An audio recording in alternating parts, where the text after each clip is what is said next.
Hola chicos, ¿cómo están? Espero que se encuentren súper bien. Hoy vamos a continuar con la segunda parte del capítulo Introducción al estudio de las células y la biología molecular. En el video pasado estuvimos revisando las propiedades básicas de la célula.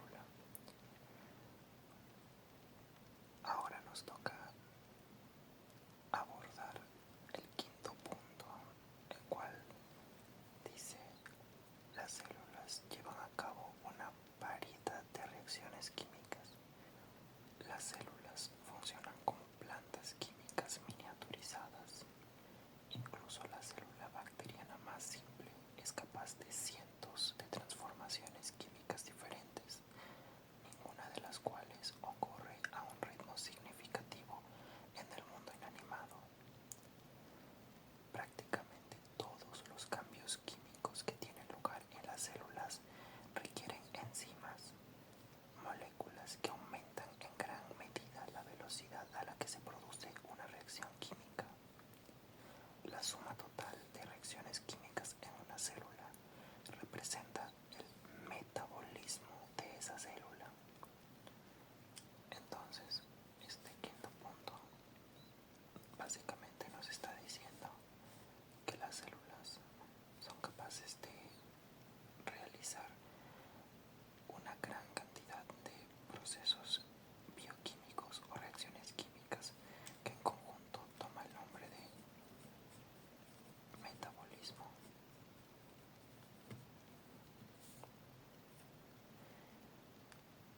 Ok,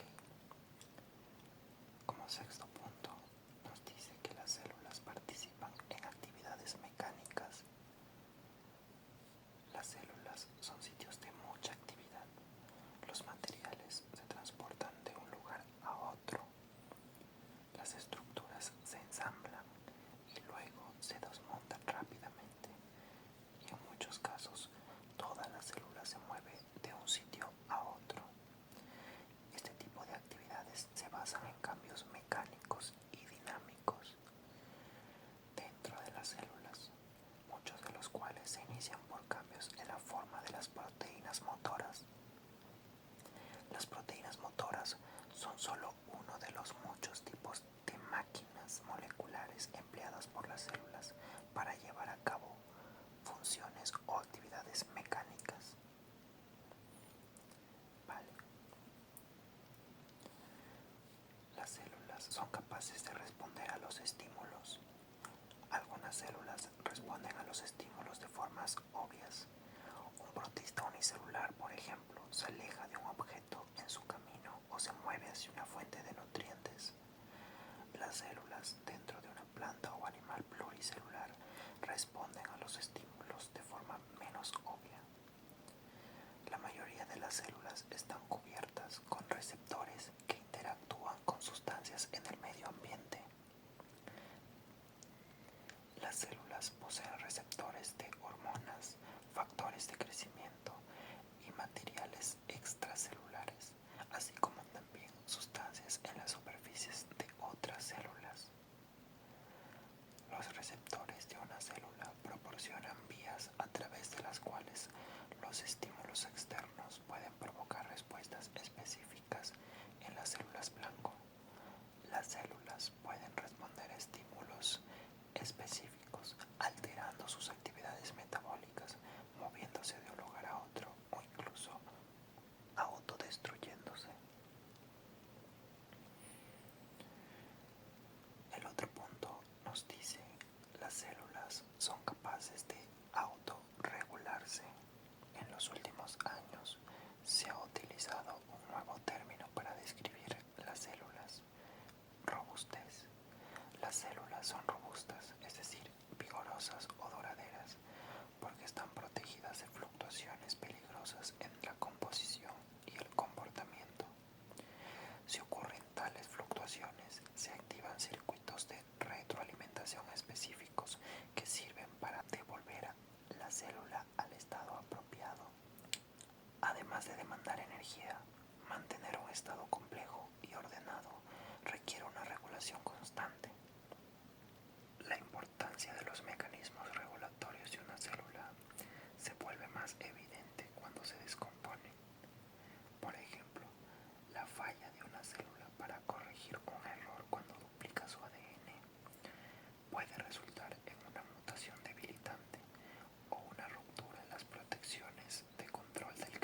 ausencia de sus vecinos y cómo este reconocimiento redirige el curso completo del desarrollo de esta célula. ¿Cómo puede una parte de un embrión tener un sentido del todo? Actualmente no somos capaces de responder estas preguntas mucho mejor que hace más de 100 años, cuando se realizó el experimento. A lo largo de este libro, discutiremos los procesos que requieren una serie de pasos ordenados, muy similar al ensamblaje en línea para la construcción de un automóvil, en el que los trabajadores agregan, eliminan o hacen ajustes específicos a medida que el automóvil avanza. En la célula, la información para el diseño del producto reside en los ácidos nucleicos y los trabajadores de la construcción son principalmente las proteínas. Es la presencia de estos dos tipos de macromoléculas lo que, más que cualquier otro factor, diferencia la química celular de la química del mundo no vivo. En la célula, los trabajadores deben actuar sin el beneficio de una dirección consciente. Cada paso de un proceso debe ocurrir espontáneamente, de tal manera que el siguiente paso se active de modo automático. Cada tipo de actividad celular requiere un conjunto único de herramientas y máquinas moleculares altamente complejas que son producto de etapas de selección natural y evolución biológica. Un objetivo principal de los biólogos es comprender la estructura molecular y el papel de cada componente involucrado en una actividad particular, los medios por los cuales estos componentes interactúan y los mecanismos que regulan estas interacciones. Y como última característica o propiedad de las células es que éstas evolucionan. Aquí surge la pregunta: ¿cómo surgieron las células? De todas las preguntas principales planteadas por los biólogos, esta puede ser la que probablemente haya sido menos respondida. Se presume que las células evolucionaron a partir de algún tipo de forma de vida precelular, que a su vez evolucionó a partir de materiales orgánicos no vivos que estaban presentes en los mares primordiales. Mientras que el origen de las células está envuelto en un misterio casi total, su evolución puede estudiarse examinando organismos que están vivos en la actualidad.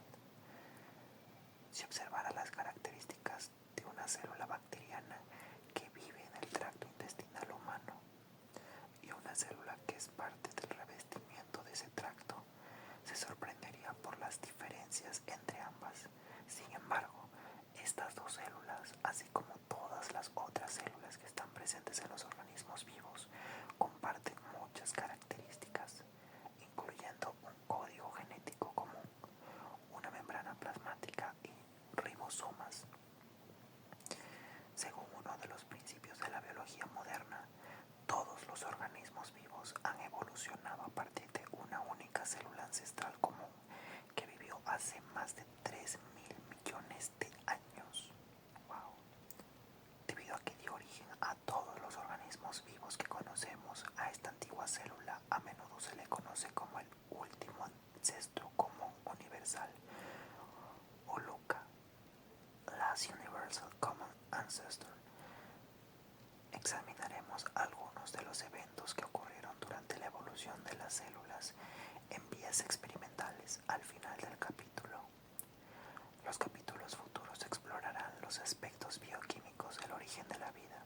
Ten en cuenta que la evolución no es simplemente un evento del pasado, sino un proceso en desarrollo que continúa modificando las propiedades de las células que estarán presentes en los organismos que aún deben aparecer. Por ejemplo, la evolución de la resistencia a los medicamentos en las bacterias es una preocupación importante para la salud y se discutirá en la sección 3.8. Ok, esa sería la última propiedad básica de las células. Ahora vamos a pasar a la tercera parte de este capítulo, que trata sobre las características que distinguen a las células procariotas y eucariotas. Dice: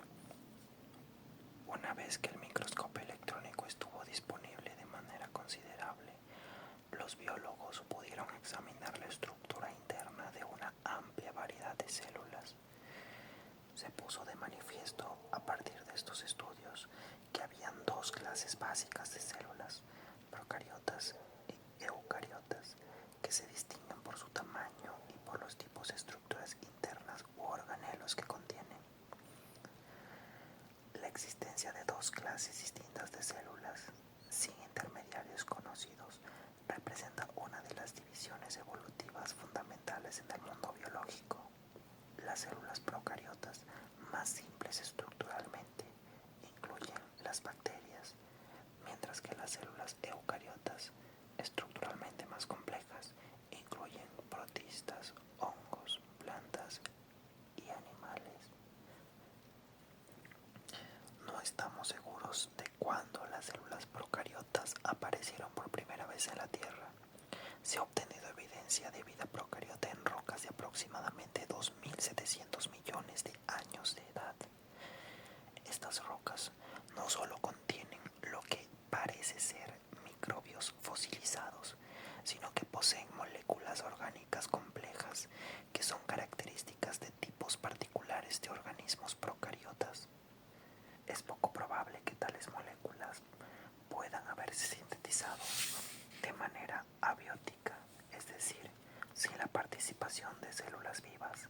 Las cianobacterias, casi con certeza, aparecieron hace 2.400 millones de años, porque es cuando la atmósfera se infundió con oxígeno molecular, que es un subproducto de la actividad fotosintética de estas procariotas. El comienzo de la era de las células eucariotas también está envuelto en incertidumbre. Los animales pluricelulares complejos aparecen de forma bastante repentina en el registro fósil, hace alrededor de 600 millones de años, pero hay evidencia considerable de que organismos eucariotas más simples estaban presentes en la Tierra más de 1.000 millones de años antes. El tiempo estimado de aparición en la Tierra de varios grupos principales de organismos se describe en la figura 1.9. ¿Qué es esto de acá? El reloj biogeológico de la Tierra. Retrato de los últimos 5.000 millones de años de la historia de la Tierra, que muestra un tiempo propuesto de aparición de los principales grupos de organismos. Los animales complejos, invertebrados Shelly y las plantas vasculares son relativamente recientes. El tiempo indicado para el origen de la vida es especulativo. Además, las bacterias fotosintéticas pueden haber surgido mucho antes, de ahí el signo de interrogación. Aquí. Las eras geológicas están indicadas en el centro de la ilustración, o sea aquí. Incluso un examen superficial de dicha figura revela cómo la vida surgió rápidamente después de la formación de la Tierra y del enfriamiento de su superficie, y el tiempo que tardó la evolución posterior de animales y plantas complejos.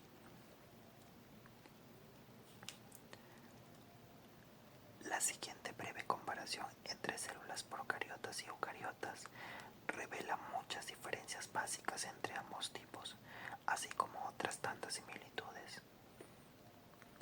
Estas similitudes y diferencias se enumeran en la tabla 1.1.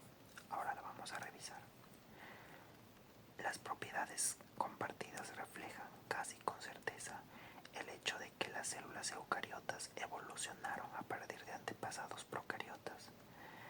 Debido a su ancestro común, los dos tipos de células poseen un lenguaje genético idéntico y un conjunto de vías metabólicas y muchas características estructurales semejantes.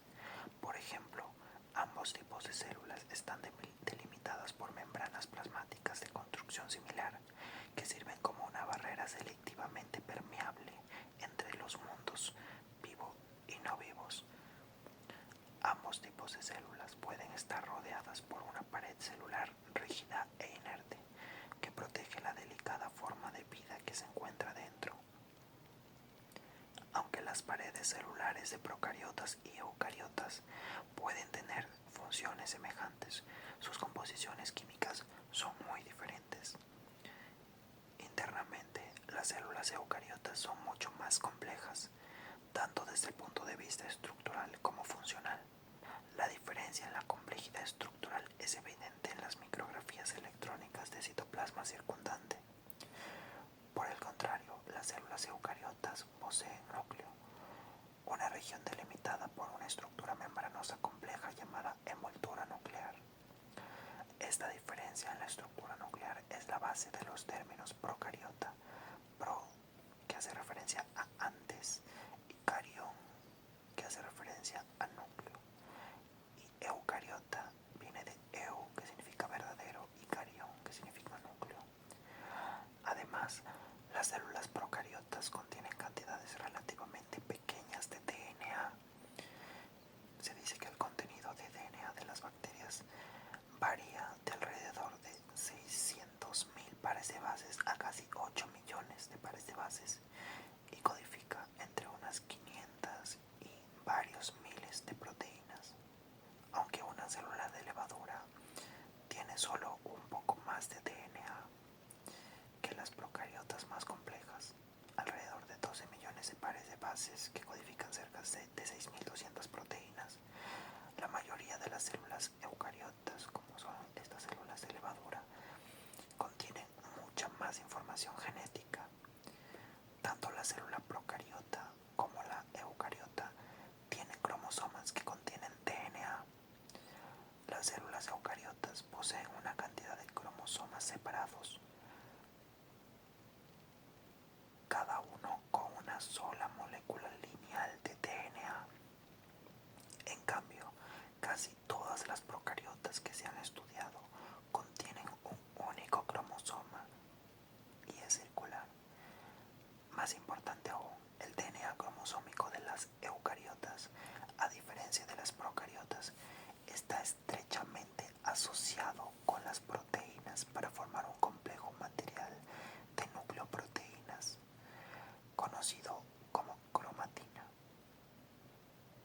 Entonces, el DNA de las eucariotas, a diferencia de las procariotas, está asociado con proteínas que a su vez forman lo que se conoce como cromatina, que es un complejo de nucleoproteínas, es decir, de ácidos nucleicos más proteínas. Ahora, el citoplasma de ambos tipos de células también es muy diferente.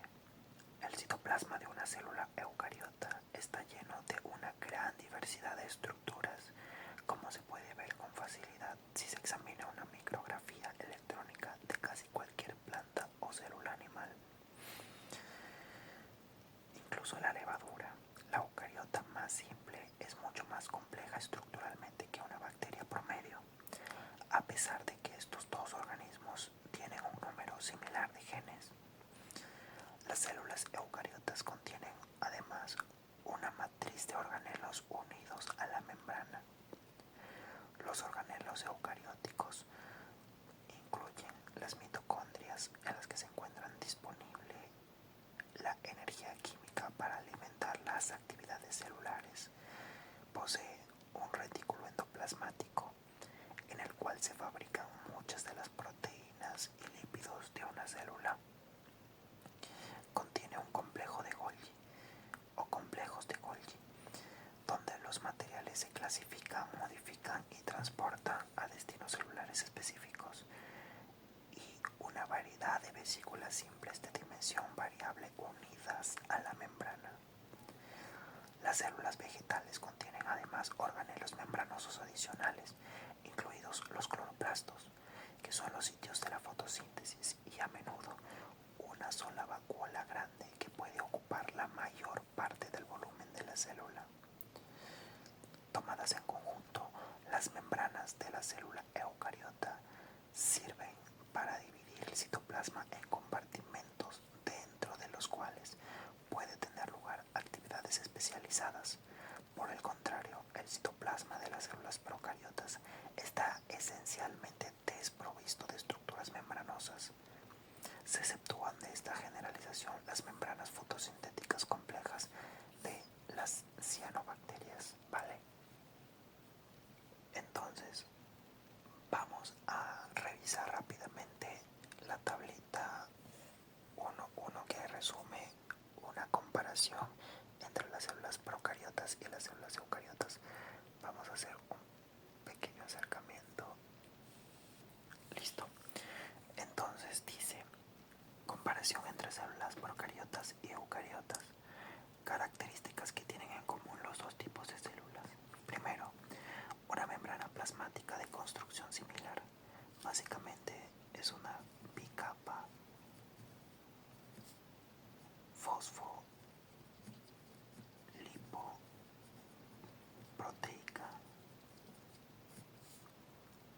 Vale. Otra característica en común es que su información genética está codificada en DNA utilizando un código genético idéntico. Un código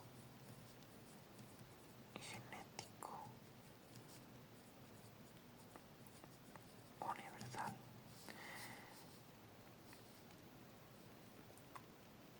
Además, tienen mecanismos semejantes para la transcripción y traducción de información genética, incluyendo ribosomas similares.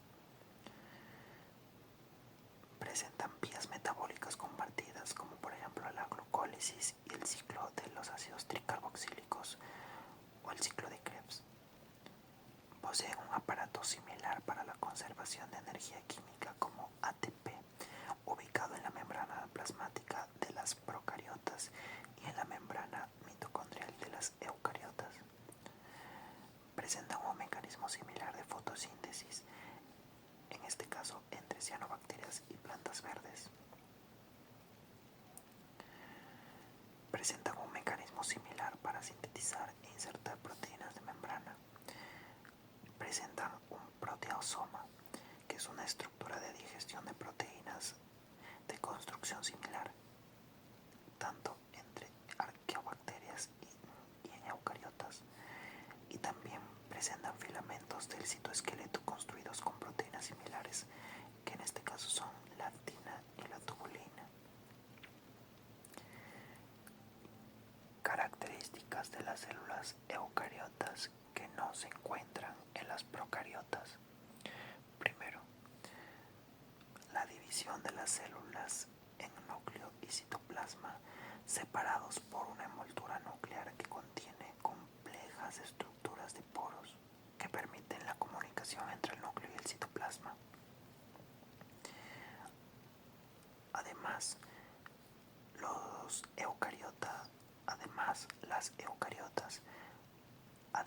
las células eucariotas presentan cromosomas complejos compuestos por DNA y proteínas asociadas que son capaces de compactarse en estructuras mitóticas, en este caso conocidos como cromosomas.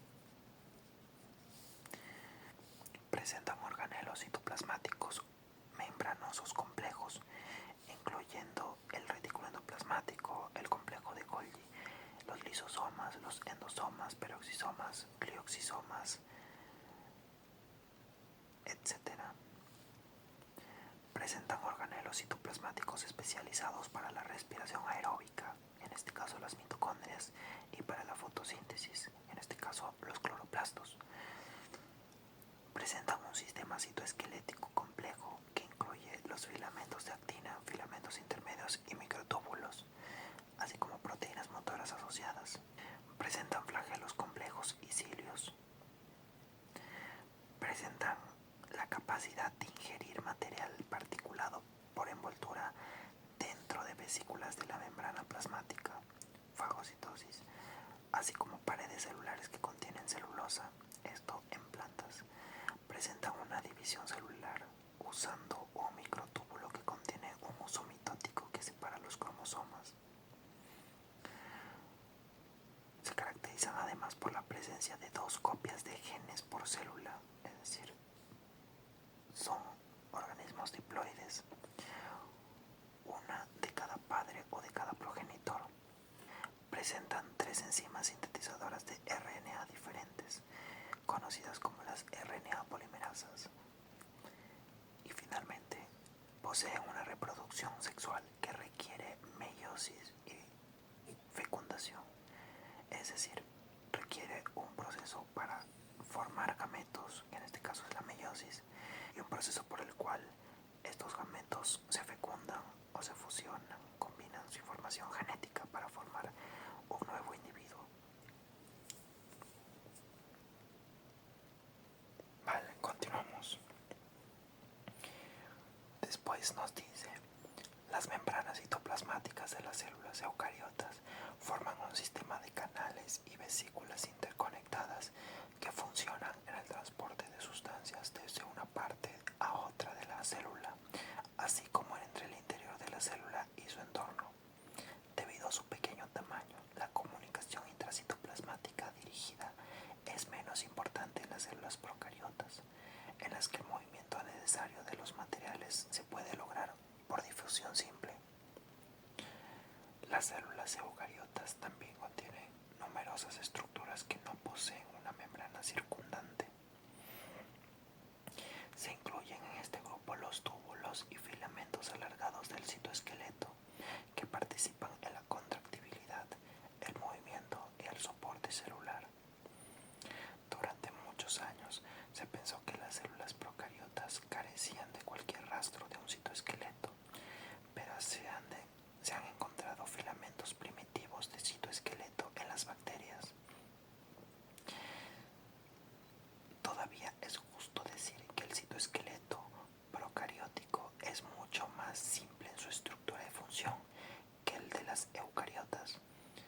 Tanto las células eucariotas como las procariotas poseen ribosomas, partículas no membranosas que funcionan como mesas de trabajo en los que se fabrican las proteínas de la célula.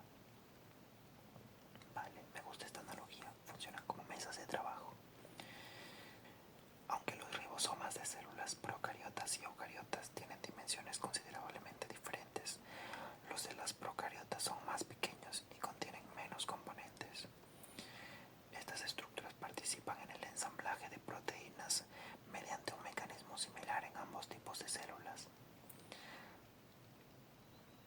La figura 1.11 es una micrografía electrónica coloreada de una porción del citoplasma cerca del borde delgado de un organismo eucariota unicelular.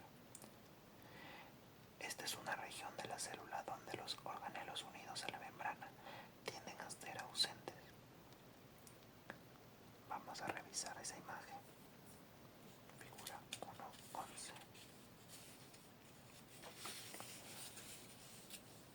Aquí está. Figura 1.11. El citoplasma de una célula eucariota es un compartimento lleno. Esta imagen micrográfica electrónica coloreada muestra una pequeña región cerca del borde de un organismo eucariota unicelular que se había congelado rápidamente antes del examen microscópico. La apariencia tridimensional es posible mediante la captura de imágenes digitales bidimensionales de la muestra en diferentes ángulos y la fusión de los cuadros individuales mediante una computadora. Los filamentos del citoesqueleto se muestran en color naranja.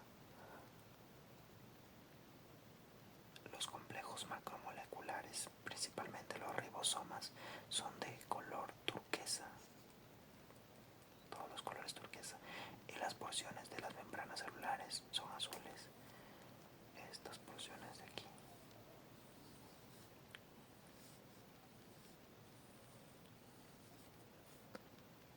Vale. Perfecto.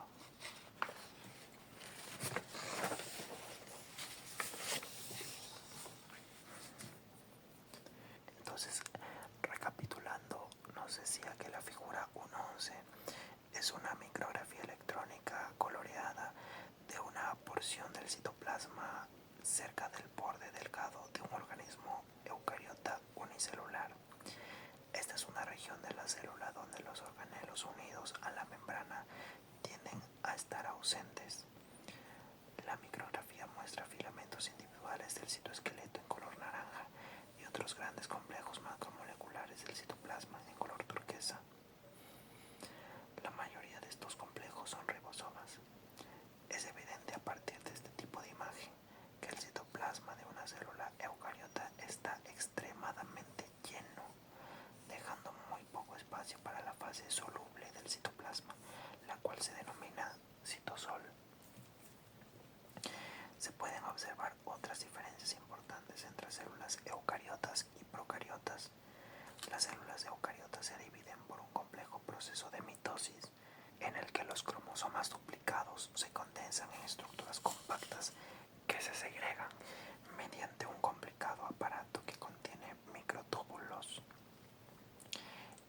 Este aparato, que se denomina uso mitótico, permite que cada célula hija reciba una matriz equivalente de material genético.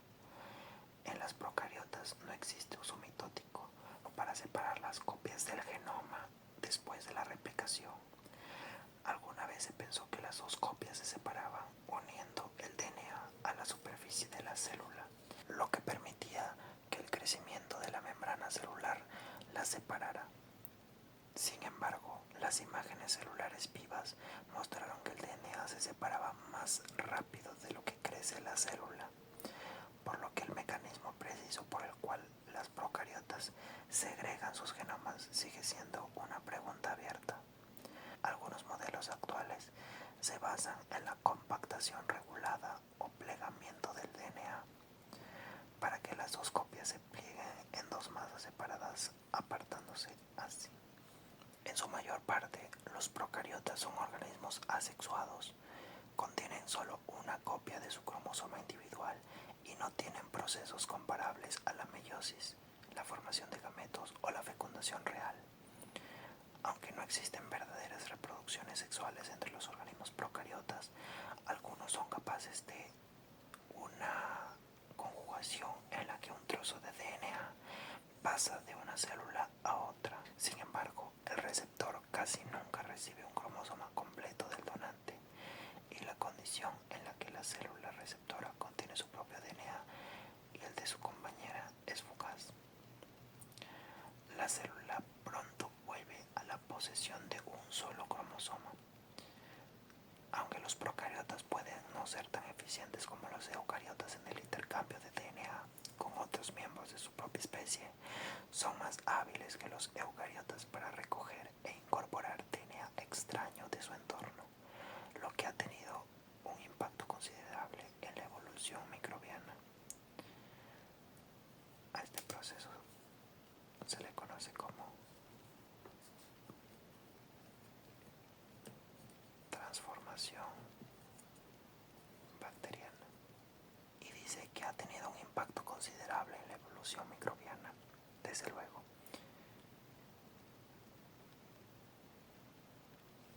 Ok, luego nos dice: las células eucariotas poseen una variedad de mecanismos locomotores complejos, mientras que los de las procariotas son relativamente simples.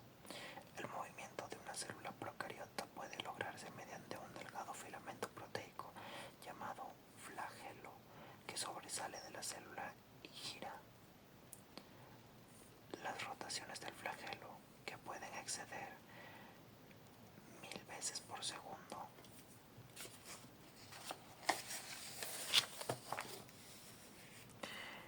ejercen presión contra el fluido circundante, impulsando la célula a través del medio. Ciertas células eucariotas, incluidos muchos protistas y células espermáticas, también poseen flagelos, pero las versiones eucariotas son mucho más complejas que los simples filamentos proteicos de las bacterias y generan movimiento por un mecanismo diferente. Vale, vamos a hacer una recapitulación breve, dándole mayor énfasis a las figuras.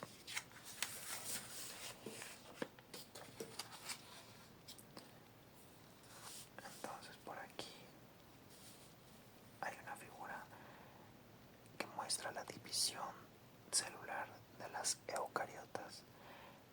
Dice que esta requiere el ensamblaje de un elaborado aparato separador de cromosomas llamado uso mitótico, que está construido principalmente de microtúbulos.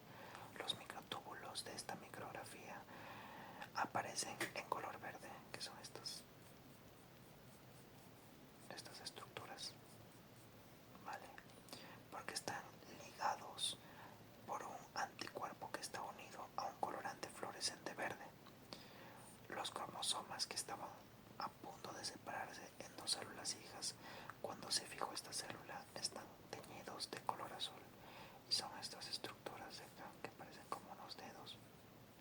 Son los cromosomas eucarióticos. Esta figura grande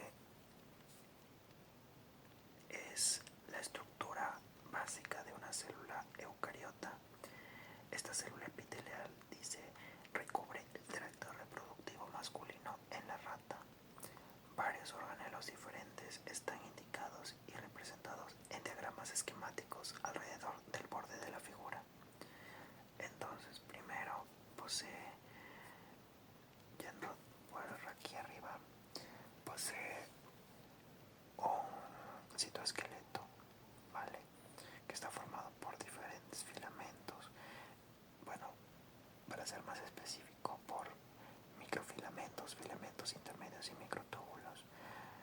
Por aquí presenta también ribosomas, que en el caso de las células eucariotas son de 80S, y tiene también la matriz acuosa de la célula, que es el citosol. Por aquí también presenta los lisosomas, que son vesículas que contienen enzimas hidrolíticas que a su vez derivan o son formados por el aparato de Golgi. Está también la membrana plasmática, que como lo había mencionado es una bicapa fosfolipoproteica, presenta fosfolípidos y proteínas asociadas para formar ya sea proteínas receptoras, canales, etc.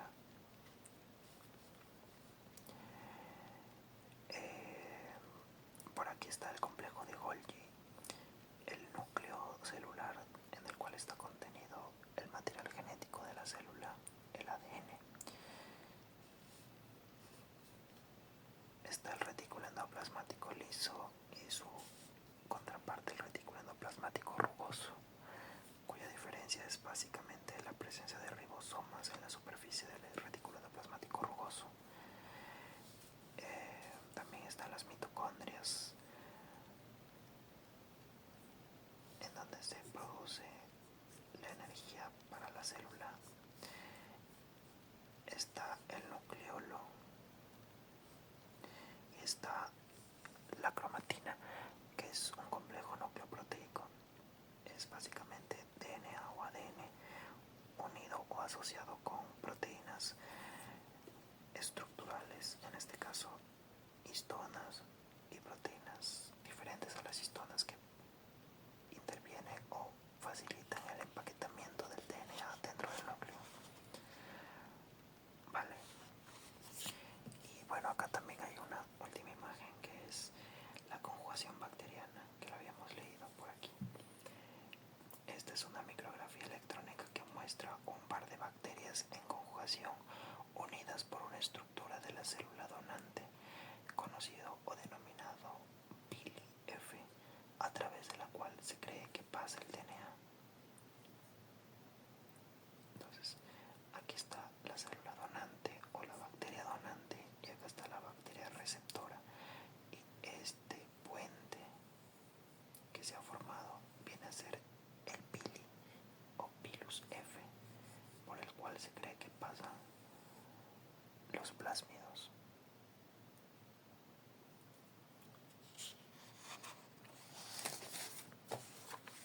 Por aquí hay otra imagen, y es la diferencia entre los flagelos procariotas y eucariotas. En A está una bacteria conocida como Salmonella o del género Salmonella, con sus numerosos flagelos aquí. El recuadro muestra una vista de gran aumento de una porción de un solo flagelo bacteriano, que consiste en gran parte en una sola proteína llamada flagelina. Básicamente es la proteína que forma el flagelo de las bacterias. Y en B estaría la composición del flagelo de las células eucariotas. Dice: cada uno de estos espermatozoides humanos es impulsado por los movimientos ondulatorios de un único flagelo. El recuadro muestra una sección transversal del núcleo central de un flagelo de espermatozoide de mamífero. Los flagelos de las células eucariotas son tan similares que esta sección podría haber sido tomada de un flagelo de protista o de un alga verde, y es básicamente un flagelo compuesto por proteínas conocidas como